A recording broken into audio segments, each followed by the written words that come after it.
Chapter 9 of Matilda, the Parents.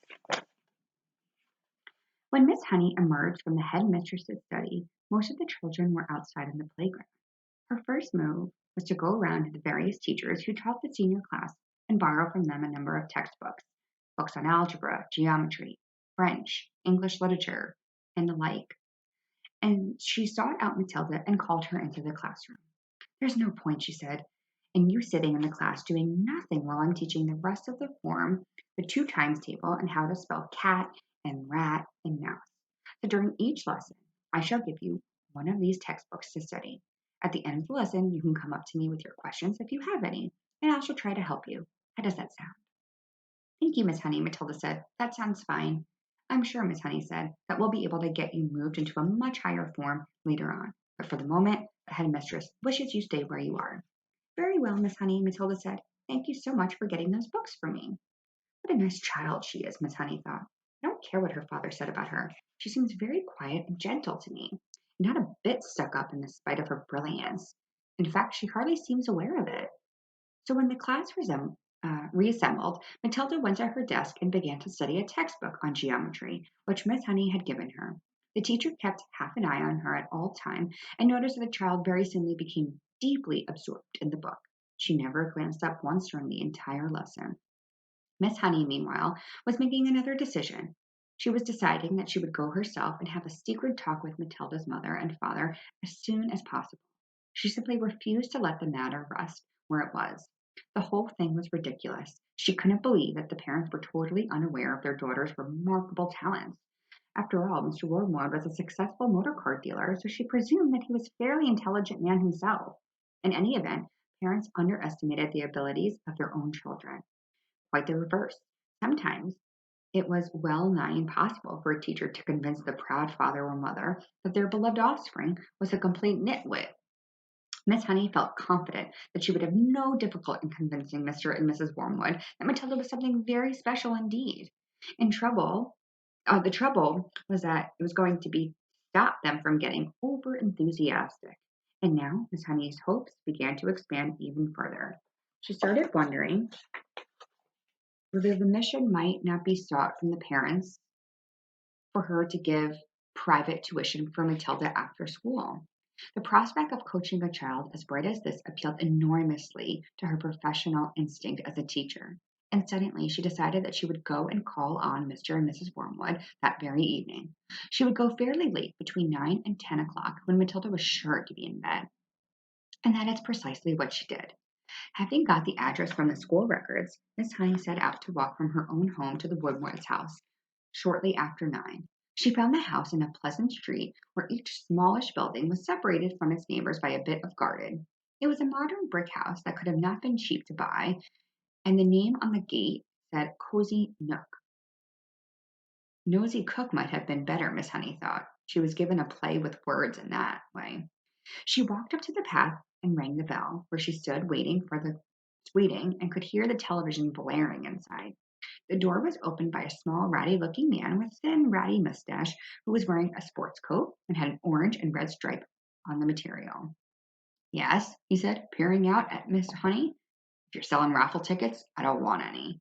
"I'm not," Miss Honey said, "and please forgive me for butting in on you like this. I am Matilda's teacher at school, and it's important I have a word with you and your wife." "Got in trouble already, has she?" Mr. Wormwood said, blocking the doorway. "Well, she's your responsibility from now on. You'll have to deal with her." "She's no trouble at all," Miss Honey said. "I have come with good news about her.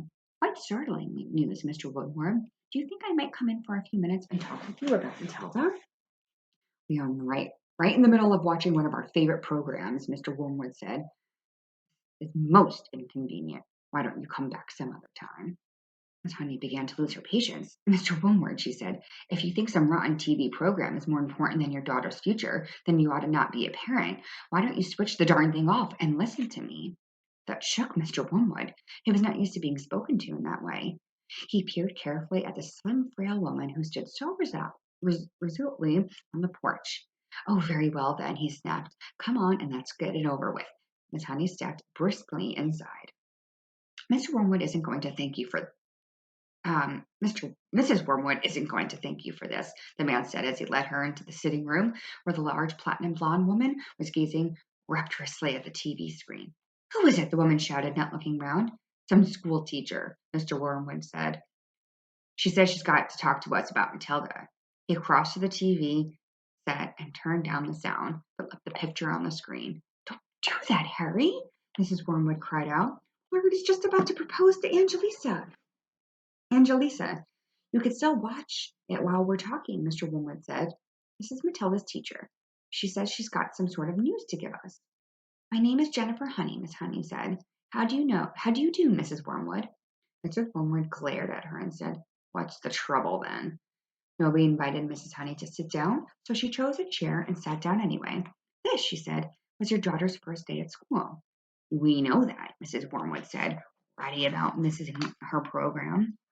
Is that all you came to tell us? Miss Honey stared hard into the other woman's wet gray eyes as she allowed the silence to hang in the air until Mrs. Wormwood became uncomfortable. Do you wish for me to explain why I came? She said. Get it on. Get on with it, Mrs. Wormwood said. I'm sure you know, Miss Honey said, that the children in the bottom class at school are not expected to be able to read or spell or juggle with numbers when they first arrive. 5 years old cannot do that, but Matilda can do it all. And if I am to believe her, I wouldn't, Mrs. Wormwood said. She was still ratty and losing at the sound on the TV. Was she lying then, Miss Honey said, when she told me that nobody taught her to multiply or read? Did any of you teach her? Teach her what? Mr. Wormwood said. To read books, Miss Honey said. Perhaps you did teach her. Perhaps she was lying. Perhaps you have shelves of books that are all over the house. I wouldn't know. Perhaps you were both great readers. Of course we read, Mr. Wormwood said. Don't be so daft. I read the autocar and the motor from cover to cover every week. This child has already read an astonishing number of books, Miss Honey said. I was simply trying to figure out if she came from a family that loved good literature. We don't hold with reading. We don't hold with book reading, Mr. Wormwood said. You can't make a living from sitting on your fanny and reading storybooks. We don't keep them in the house. I see, Miss Honey said. Well, all I came to tell you is that Matilda has a brilliant mind, and I expect you knew that already. Of course I knew she could read, the mother said. She spends her life up in the room buried in some silly book. But she does not intrigue you, Miss Honey said. That a little 5-year-old child is reading adult novels by Dickens and Hemingway? Doesn't that make you jump up and down with excitement? Not particularly, the mother said. I'm not in favor of blue stocking girls. A girl should think about making herself look attractive so she can get a good husband later on. Looks is more important than books, Miss Hankey. The name is Miss Honey said. Now look at me, Mrs. Wormwood, she said. And look at you. You chose books. I chose looks.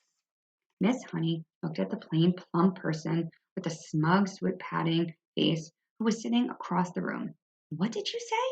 She asked. I said you chose books and I chose looks, Mrs. Wormwood said. And who finished up the better off? Me, of course. I'm sitting pretty in a nice house with a successful businessman, and you're left slaving away, teaching a lot of nasty little children the ABCs. So this is very rude of Mrs. Wormwood to say. She's saying, well, look at me. I have all the good looks. You didn't get the looks. You got, what did she say? Um, you chose books. I chose looks. So she's thinking, oh, if I look good, that's all that matters. And Miss Honey is like kind of staring at this woman like, wow, this is not what I expected. Quite right, Sugar Plum, Mr. Wormwood said, casting a look of such simpering sloppiness at his wife, it would have made a cat sick. Miss Honey decided that if she was going to get anywhere with these people, she must not lose her temper. I haven't told you all of it yet, she said. Matilda, so far as I can gather at this early stage, is also a kind of mathematical genius. She can multiply complicated figures in her head like lightning. What's the point of that when you can buy a calculator? Mr. Wormwood said. A girl doesn't need a a girl doesn't get a man by being brainy, Mrs. Wormwood said. Look at that film star, for instance. She added, pointing at the silent TV screen where the bosomy female was being embraced by a craggy actor in the moonlight. Don't you think she's got him to do that by multiplying figures at him? I'm sorry. You don't think she's got him to do that by multiplying figures at him, do you? Not likely. And now he's going to marry her. You see, if he doesn't, and she's going to live in a mansion with a butler and have lots of maids. So she's saying, instead of having a book, just look pretty, find a man, find a house, and then that's all you have to do. You don't need to read, you don't need to be smart, which is really the opposite of what we strive for in this world. We strive to have intelligence and be a good person from the heart, not as much about the outside. Miss Honey could hardly believe what she was hearing. She heard that parents like this existed all over the place, and that their children turned out to be delinquents and dropouts, but it was still a shock to meet a pair of them in the flesh. Matilda's trouble, she said once again, this is that she's gone so far ahead of everyone around her that it might be worth thinking about some extra kind of private tuition. I seriously believe that she could be brought up to the university standard in 2 or 3 years with proper coaching. University, Mr. Woolman shouted, bouncing up in his chair. Who wants to go to university, for heaven's sakes? All they learn there is bad habits. The university is at college. So she's saying, I think Matilda could go to college in a couple of years. And remind you, she's only 5. This is not true, Miss Honey said. If you had a heart attack this minute and had to call a doctor, that doctor would be a university graduate. If you got sued for selling someone a rotten secondhand car, you'd have a lawyer, and he'd be a university graduate too. Do not despise clever people, Mr. Wormwood, but I can see we're not going to agree. I'm sorry I bursted in on you like this. Miss Honey rose from her chair and walked out of the room. Mr. Wormwood followed her to the front door and said, Good of you to come, Mrs. Hawks.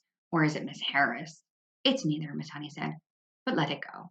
And away she went. So again, this chapter is very enlightening because it's interesting. Mr. Wormwood is all about getting the money and being a businessman, and here they have this amazing opportunity with Matilda, where if they were actually smart parents, they would probably be able to make money off of Matilda. Not that any parent wants to do that, but because we know what the woodworms are like and that they're sneaky, we can assume that if they were actually smart, they could probably make good money off Matilda using her brain. But clearly, they're not very intelligent. They care about looks. They only care about TV. They don't really care about Matilda at all. So they're not going to try and listen to Miss Honey at all. In fact, all they really care about is like the negative. What did she do? Oh, she caused the mess again. Blah, blah, blah. And I'm also making a connection with characters. Now I kind of see why the Trunchbull and the Woodworms kind of got on well when they met, because they're kind of both sleazy and sneaky and mean. So I'm interested to see what happens next.